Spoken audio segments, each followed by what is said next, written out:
Hell on earth. That's how a recent RyanAir flight was described after some passengers were so drunk their plane had to be delayed. Should plane passengers be breathalyzed before they get on the plane and turned away if they're too drunk? Well, joining us to discuss this, comedian Siobhan Phillips, who says drinking at the airport is part of the holiday experience, and broadcaster and former cabin crew member Trisha Goddard, who agrees that it's time to breathalyse the passengers.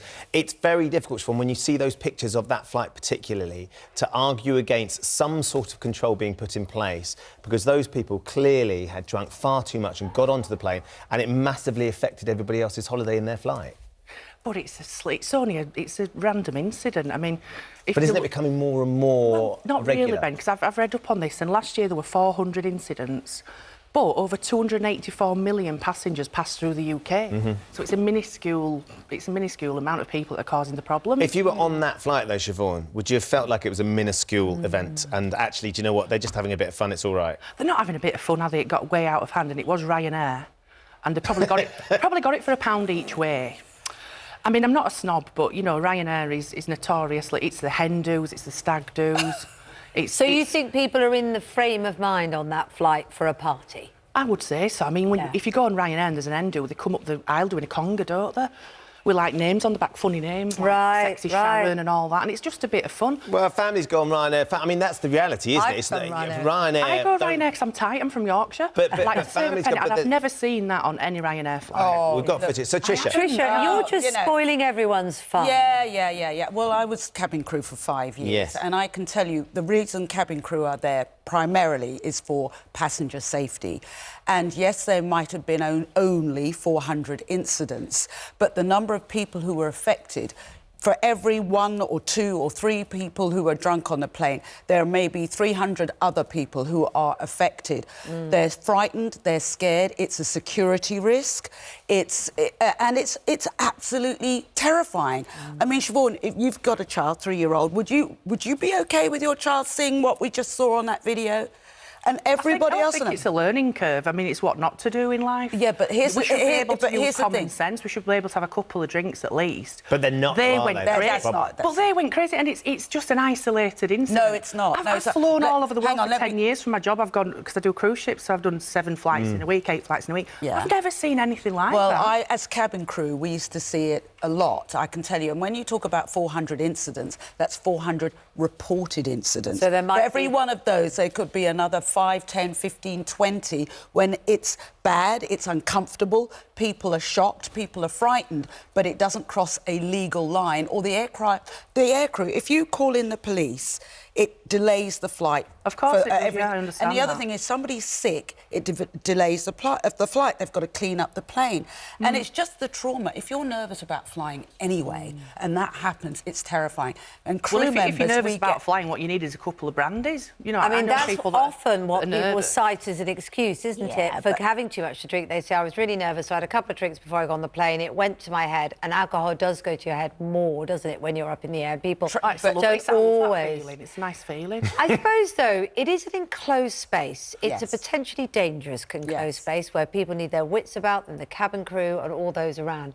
And if you're a family, go on holiday, you've saved up hard, you know, you're waiting to have fun, and people are vomiting everywhere. But you just don't see that. It's an isolated incident. It's not an isolated incident. Trisha, who did you fly with? Military police or something? No, because honestly, I flew, it's like hang on just a minute. The fun police are coming in again and stopping people's enjoyment. They want to go on holiday. Why is enjoyment getting drunk? But it's not. I'm not talking about getting drunk. I'm talking about... Well, that's what we're talking about.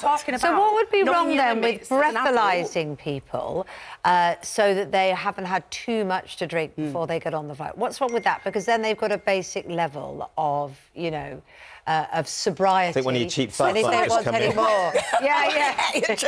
Sorry about that. It's RyanAir. You want me to represent them?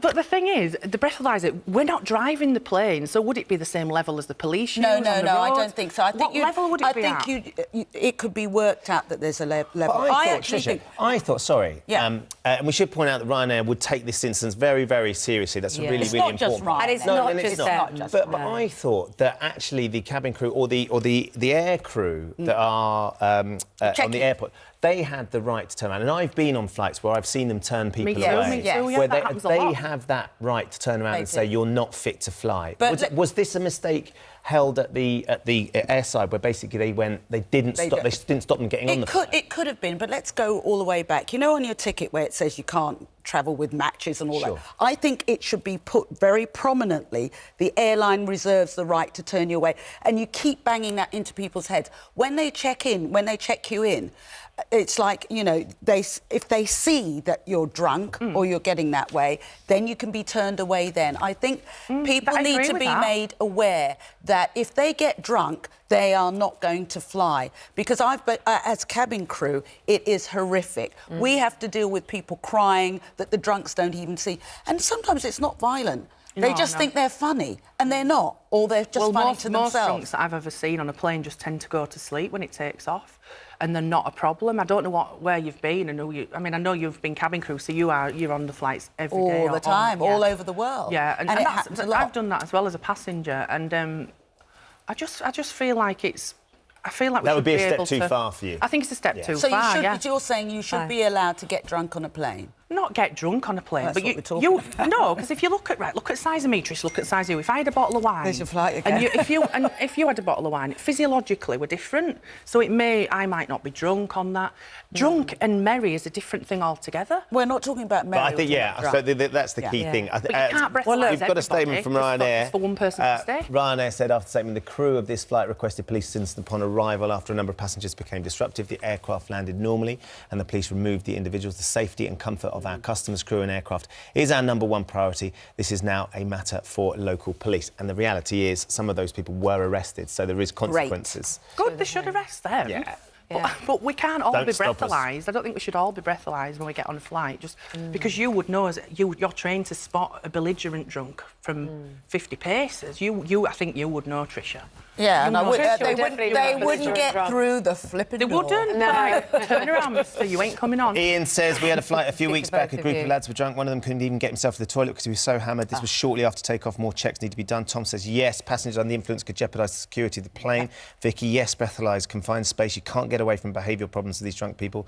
Ant says, what's the point of alcohol if it's served on a plane? I mean, that's the other thing is for some of these airlines, it's a good revenue stream as well. Well, a lot of people open their duty free. I think duty free should be not allowed sealed anymore, and it's good they do seal it now. They seal it. And airports, though, you see, they make a lot of money out of it. They should, like a pub landlord, they should be able to refuse drinks to people who are drinking too much. Okay. Apparently they do. Brilliant. Someone said that they do. Someone should shout that in the air. They do that. Clearly he's been stopped. He knows. That producer. It was a slightly bitter they do, wasn't it, in our ears at that point. You're off on a holiday today. You've been warned, haven't you? Siobhan, thank you. Trisha, lovely to see you. Shall we go for a drink? Come on.